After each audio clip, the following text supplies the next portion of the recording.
and I'm honored to introduce our next speaker because he's someone who's been leading the fight to save this nation. Ben Shapiro started his march towards liberty at a young age. He became a nationally syndicated columnist at age 17 and wrote his first book at age 17 while he was attending UCLA. He continued his education at Harvard Law School and then made the wise choice not to enter the legal profession. He's since written for and been a commentator on just about every conservative publication, radio show, and TV show you can imagine. And he's written a few books in his spare time, including recently The People versus Barack Obama, the criminal case against the Obama administration. He also spoke here 2 years ago, and his video of that speech is the most viral, the most watched video in the history of the Western Conservative Summit. Folks, please give a warm Colorado welcome to Ben Shapiro. Al Sharpton, say hello to Ben Shapiro. Hello, good morning, Ben. Hi, how are you? Fine. Have you guys ever met or spoken before? No, I haven't, and I'd like to just ask Mr. Sharpton exactly why he's not paying for the Swan and Browley case, and also why he incited riots against Jews in Crown Heights. As we move forward in American society, the only thing that's going to cure the ills that we have is looking at some of the real problems straight in the face. Toughen up, you spoiled brat snowflakes. The idea for the left is that all inequality is evil. Therefore, the people who are unequal at the top are evil and the people at the bottom are virtuous. You weren't a better person when you're poor. Okay, no one is a better person just because they're poor. By the way, no one's a better person because they're rich. Arguing with people on the left is sort of like trying to nail Jell-O to the wall. You have to be ready to punch back twice as hard. Facts don't care about your feelings. If you don't want to be permanently poor in the United States, you need to do 3 things and 3 things only. Graduate high school, get a job and hold it, don't have a baby before you're married. That's it. Ladies and gentlemen, conservative superstar, Ben Shapiro.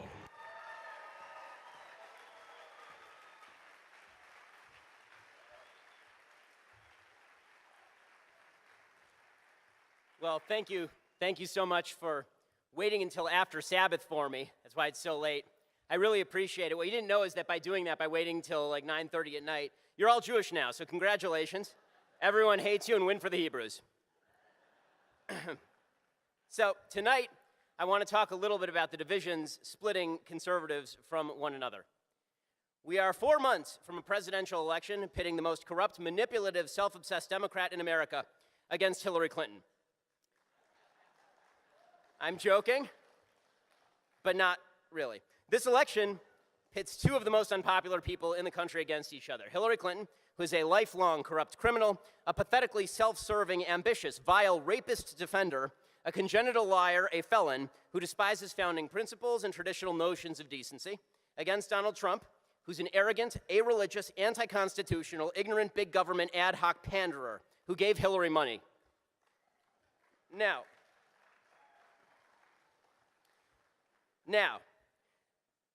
I'm not here to be popular. Now, there are some conservatives who say that we should vote for Trump to stop Hillary. By the way, I have total sympathy for this position. I really do. I have lots of sympathy for this position. I absolutely respect and understand the position of those conservatives who say they have to stop Hillary, although personally I think it's going to take Dorothy with a bucket of water to do that.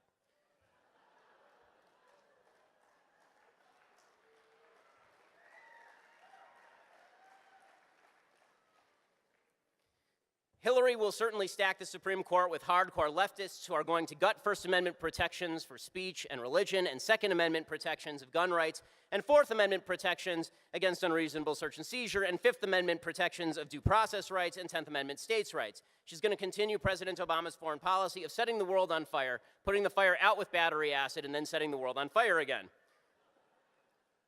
She's going to tear down our churches. She'll use the educational system to destroy basic concepts like the traditional family.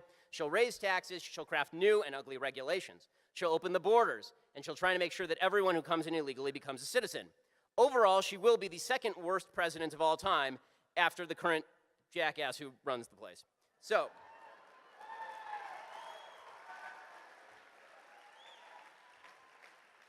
now that said, there are other conservatives, including me, by the way, who have said that conservatism is in danger of slaughtering its principles on the altar of Trump. Trump is personally gross. He's a man who brags about having sex with other men's wives and never wanting to repent.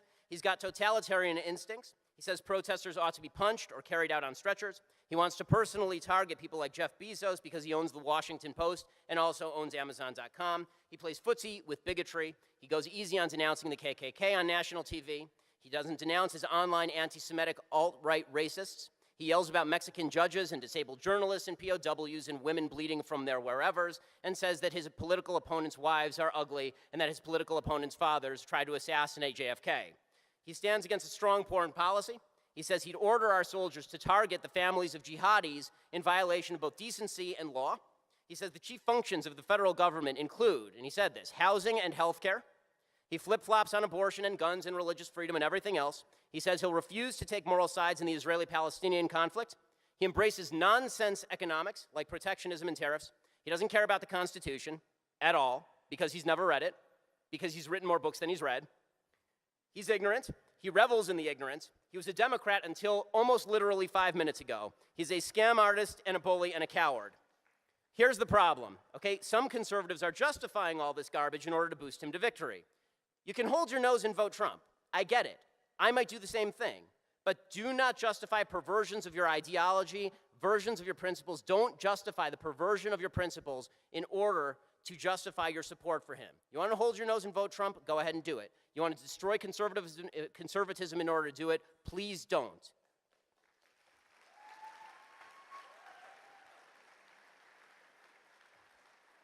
Now, there are some people who are celebrating the garbage heap that is Donald Trump in order to boost him to victory. They're calling anybody with questions a thumbsucker. They're telling conservatives to shut up and sing along with the Orange God King Worship Choir. They're calling any conservative who worries about corruption of conservatism a Republican against Trump, an RAT, a rat. People like this, the people who celebrate Trump, not people who are just voting, holding their noses, the people who celebrate Trump and pretend he's a conservative and try to pervert conservatism to fit Donald Trump, those people are sellouts for Trump. They're S-O-F-T, soft.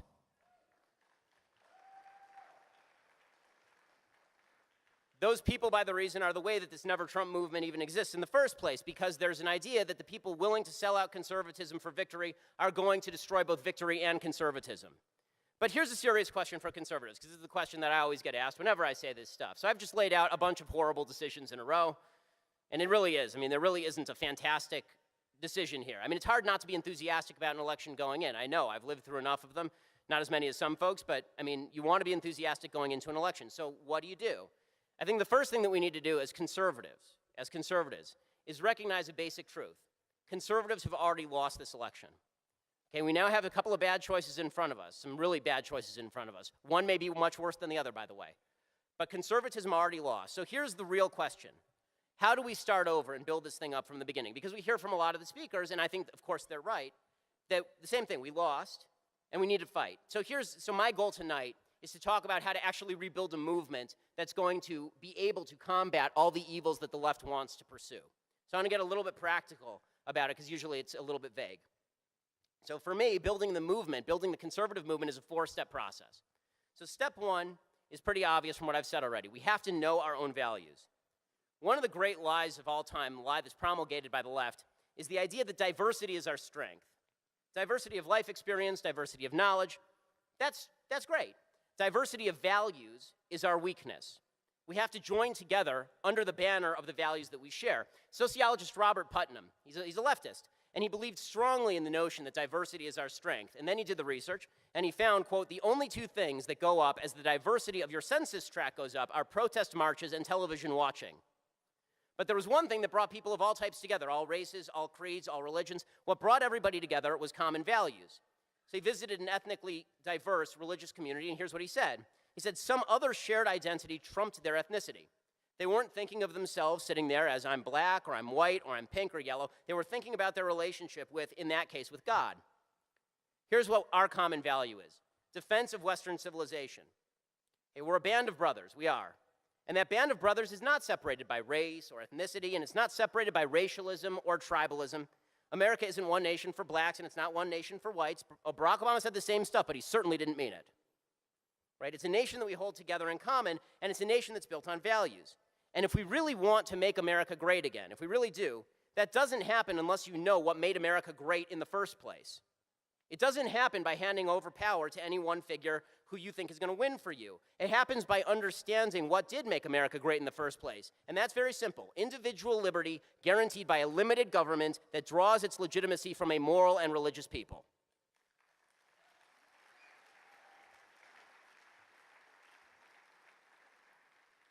When I say liberty, I don't mean libertinism. It doesn't mean take all my property, let the government run roughshod over me, just let me smoke my dope and put my genitals where I want. That's what the left seems to think liberty means.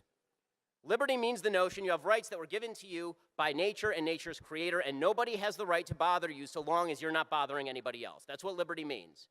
And what liberty in government means, this doesn't mean no government, it's not anarchy. It does mean a government that is not empowered to guarantee you stuff. It's there to protect you from others who want to take your stuff. It's also not there to make you feel better about your same-sex marriage, make you feel honored. It's also not there to make you feel better about your abortion. That's not what government is there to do. It's not there to protect you from big gulps, and it's not there to protect you from Leviticus. Right? Limited government is there to protect you from people who are trying to violate your rights. And when I say we draw our legitimacy from a moral and religious people, this is the most important aspect. This doesn't mean everybody has to be a Bible believer. It does mean, it also doesn't mean that religious people are all moral or that all moral people are non-religious. But what it means is that Judeo-Christianity, the Judeo-Christian values are the basis for civilization. Respect for others because we're all created in God's image. Rule of law because we're all equal before God. Building healthy families because that's our purpose on the planet. That's what creates the social fabric that allows us to live together and leave our front doors unlocked at night. That's the whole deal. That's who we are. So those are the values that we stand for. So step 2, now we know our values. Know your enemy. This is where I think the Republican Party has fallen dramatically short. This is where conservatives have fallen dramatically short. The conservative movement is absolutely moribund. We're falling apart and we don't even know why. And the reason is simple. We've lost our mission. Our mission has been lost. In 1940, George Orwell was writing about why Hitler had such a draw among young people. Why was Hitler so popular? After all, it meant you had to live basically in barracks. Living conditions in Germany weren't that great. You were marching through other people's countries. Like, what was the real draw of Nazism? What was the draw of Hitler? And here's what he wrote. It's one of the most profound quotes, I think, of the 20th century that nobody knows. He wrote, Hitler has grasped the falsity of the hedonistic attitudes to life. Nearly all Western thought since the last war, certainly all progressive thought, has assumed tacitly that human beings desire nothing else beyond ease, security, avoidance of pain. In such a view of life, there's no room, for instance, for patriotism and the military virtues. Whereas socialism and even capitalism in a more grudging way have said to people, I offer you a good time, Hitler has said to them, I offer you struggle, danger, and death, and as a result, a whole nation flings itself at his feet. Hitler offered people mission, in other words. ISIS offers its foot soldiers mission, which, by the way, is why you see people who grow up in the West going and joining ISIS, because they offer them a mission. It makes them feel like their life is worthwhile, even if they're doing tremendously evil things, things for which they will burn in eternal hell. Right? They feel that they have a mission. It's a mission, just like Bernie Sanders offers to his dope-smoking, unemployable supporters. So the question is, what mission are we going to offer Americans to counter these evils? Here's the mission: fighting those evils. And that requires knowing the evil. Right? All revolutionary movements exist in opposition. The founding movement didn't exist in a vacuum. It existed in opposition to a British tyrannical monarchy. It existed in opposition to the notion that a ruling elite given power by God, could determine the course of their lives. That's why the nation they founded was built in opposition to that. Everything they wrote was in opposition to that. So, what do we now exist in opposition to? What do we oppose? And the answer right now is nothing. And this is why the Republican Party has failed since 1988.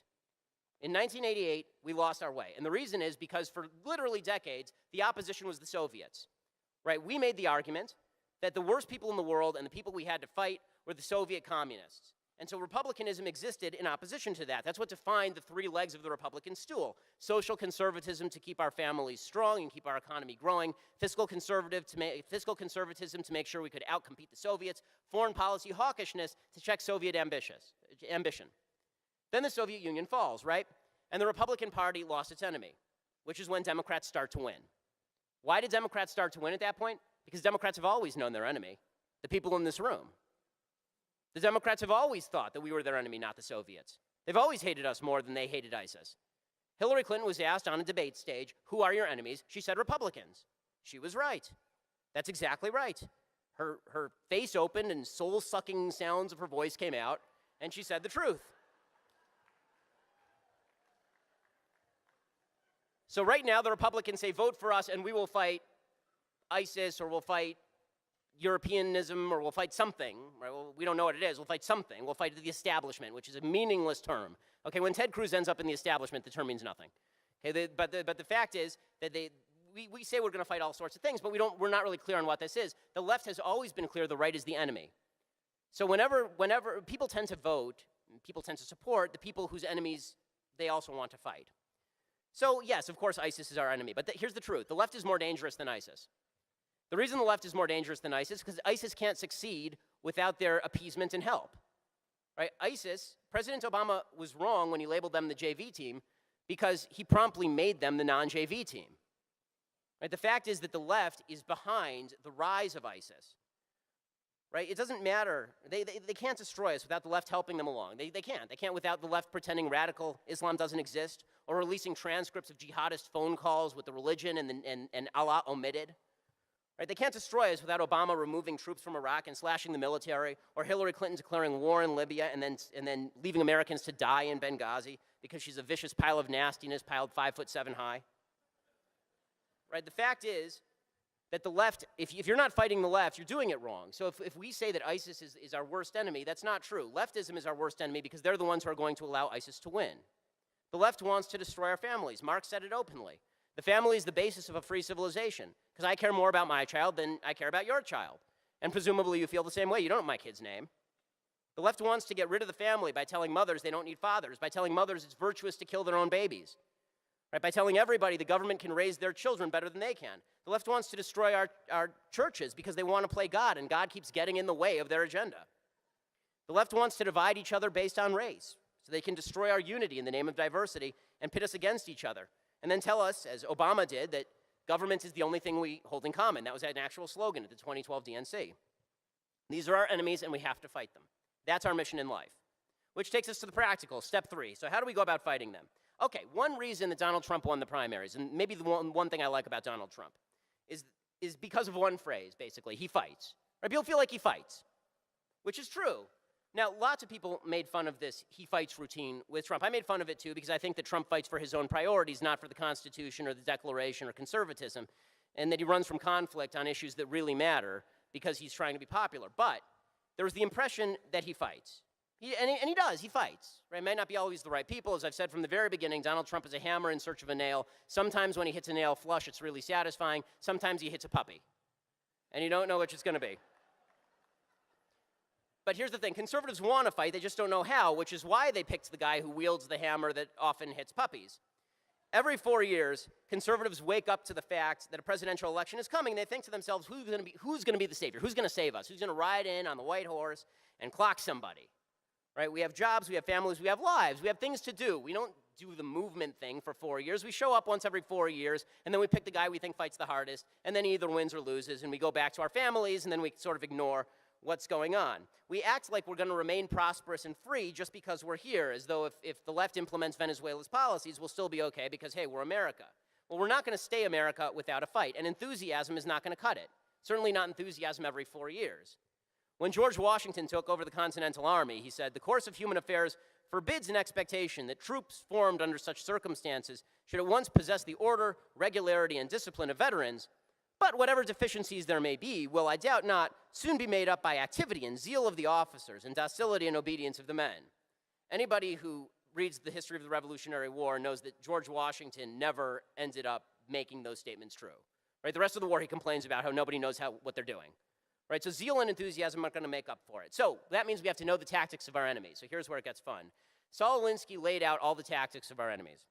Right, Saul Alinsky basically had 12 rules, and I'm going to go through them lickety-split. We're going to go through them very quickly, and we're going to teach how to destroy every one of these tactics from Saul Alinsky, because this is how Obama does it, this is how Hillary does it, this is how the left does it. First, Alinsky says power comes not from what you have, from what your enemy thinks you have. This is true, of course, but it means that we should not take for granted everything the left says about its own power. They don't have power with the people. They assume we can't win blacks and Hispanics in large numbers, because they say that. But we shouldn't believe them. We should go into black and Hispanic communities and flex our muscles everywhere we can and make our argument to every single person. Conversely, we should let them be intimidated by us. They're clearly intimidated by the NRA, and they should be. That's why the left sort of wakes up in the middle of the night in a cold sweat, mumbling the letters NRA over and over for no reason.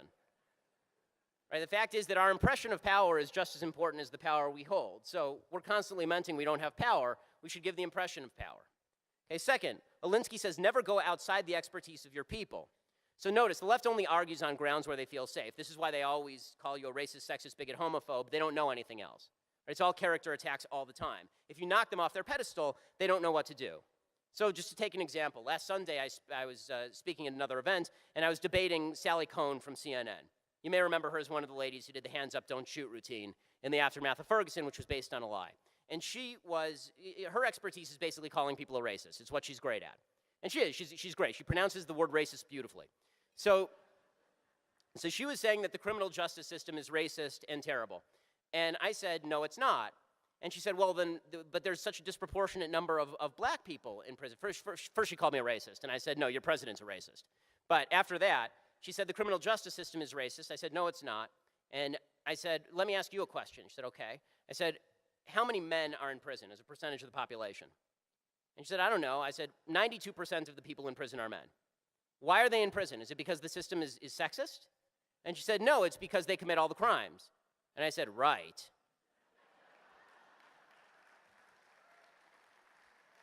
In other words, the left has no expertise. Once you get past the racist argument, there's nothing for them to do. Third, Alinsky says you have to go outside the expertise of the enemy. You have to make people feel uncomfortable. We're nice people. We don't like doing that.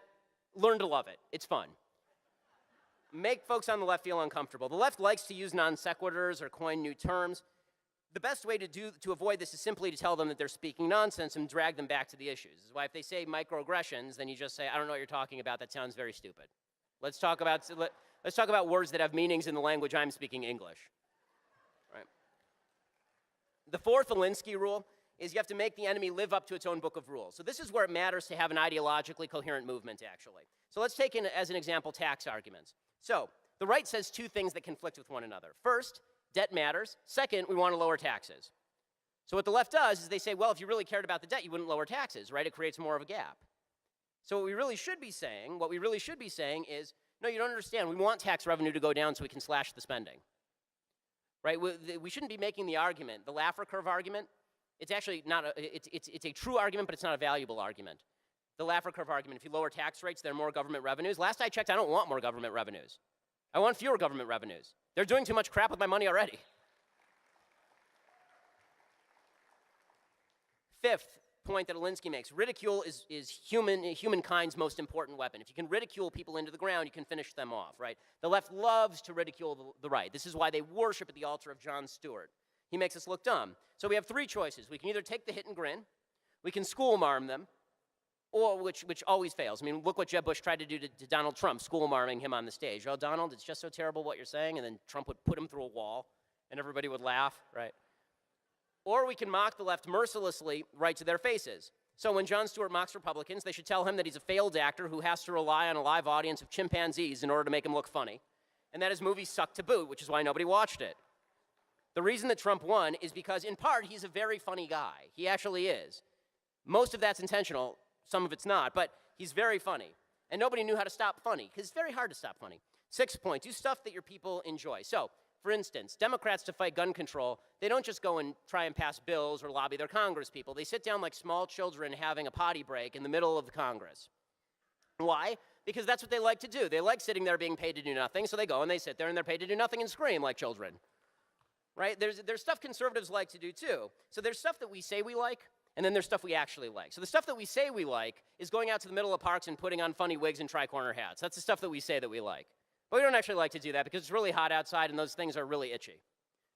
What we really like to do is be mischievous, because everybody likes to be mischievous. So when the Democrats sat down on the floor of Congress, there should have immediately been a movement to send them cushions.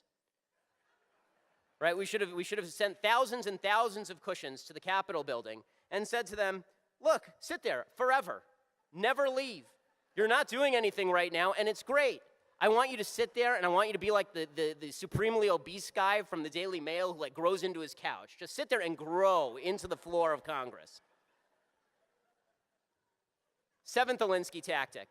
Don't use the same tactics all the time. So the left keeps switching its tactics all the time, which makes it difficult to deal with. Our tactic is always write to your congressperson, call your congressperson. Sometimes we should do that. Sometimes we should just send Botox coupons to Nancy Pelosi's office. Eighth Alinsky point, never let up. He says this. He says the left will never let up. They don't pause. They don't take breaks. They push on every front. If you think they're not going to push further, they're lying. They're always going to push further. First, they said they wanted homosexual sex legalized, and we all said, fine, no one cares what you do behind closed doors. That's cool. And then they said, we want civil unions. And we said, okay, as long as you don't go for gay marriage. They said, we promise. We're totally not going to do gay marriage, guys. And then we said, and then they came back with gay marriage, and we said, well, you know, we're not so hot on this. We told you not to do this. They said, but it's not going to affect your family. It's not going to affect you in any way. Then they came after all the businesses and said, you have to cater our same-sex weddings. Right? And now they say, we're not going to come after your church. They're always coming. They're always coming. And so the answer here is find your principle, stand on it, and do not budge under any circumstances, because the minute you give an inch, they will take a mile.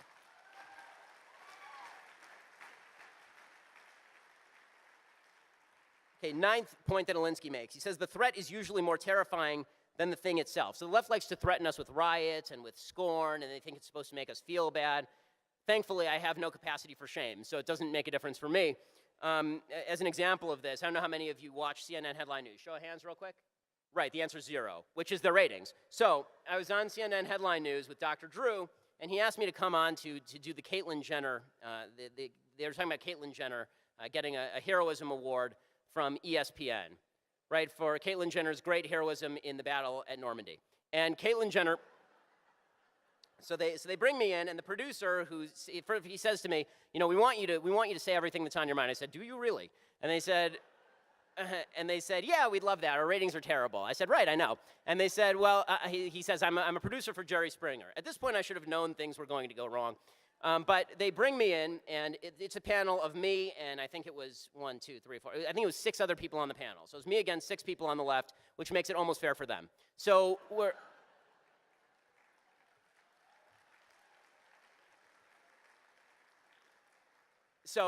we're sitting there, and they sit me next to a transgender woman, meaning a guy who thinks he's a lady, and his name is Zoe Tur.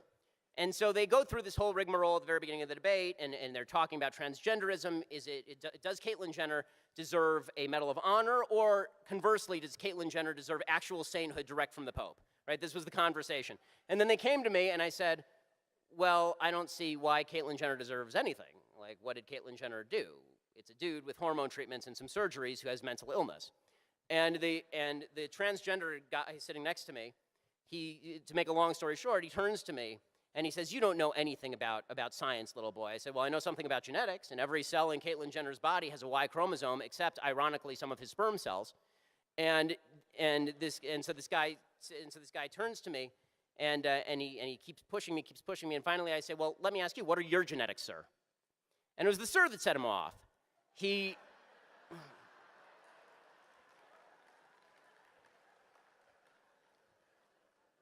grabs me by the back of the neck. This is on national TV. He grabs me by the back of the neck, and he says to me, you saw a clip of it where I said facts don't care about your feelings in that little video. This is part of the same debate. He grabs me by the back of the neck, and he says, if you don't cut that out, I'm going to send you home in an ambulance. Right? Which, number one, didn't make sense because you don't go home in an ambulance.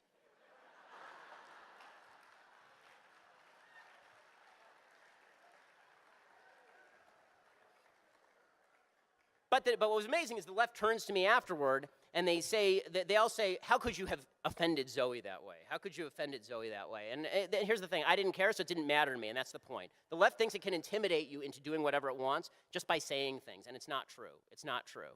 By the way, Zoe Tur would later go on to threaten me and say, I'll meet you in the parking lot, in a voice at least an octave lower than my own, and threaten to curb stomp me on Twitter, all of which I thought was deeply unladylike behavior.